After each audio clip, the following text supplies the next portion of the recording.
एक शख्स, मैंने आज एक बड़े आदमी की जेब काटी। दूसरा, कमाल है, आखिर कैसे? पहला, मैं दर्जी हूँ। लड़का, एक बार आई लव यू कह दो। लड़की, नहीं। लड़का, कह दो ना। लड़की, नहीं। लड़का, प्लीज़। लड़की, नहीं।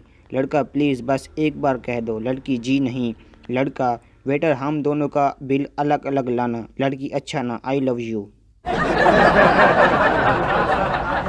एक सरदार ट्रेन चला रहा था कि अचानक ट्रेन ज़बरदस्त झटके खाने लगी। लोग डर के मारे चीखने लगे और सरदार से पूछने लगे कि क्या हुआ।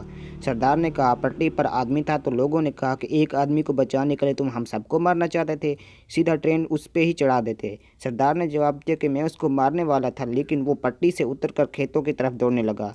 मैंने भी ट्रेन खेतों में उसके पीछे दौड़ाई, मगर वो बच गया। एक बच्चे ने अपनी माँ से पाकिस्तान का झंडा खरीदने की फरमाइश की। माँ ने दुकानदार से झंडा दिखाने के लिए कहा। उसने झंडा दिखाया तो बोली, किसी और रंग में दिखाओ। हॉस्टल में रहने वाले एक दोस्त ने दूसरे से पूछा, क्या बात है, तुम बहुत परेशान हो? दूसरे ने जवाब दिया, क्या बताऊं यार, मैंने घर वालों को खत लिखा था कि टेबल लैंप खरीदने के लिए 500 रुपये भेज दें। उन्होंने टेबल लैंप भेज दिया।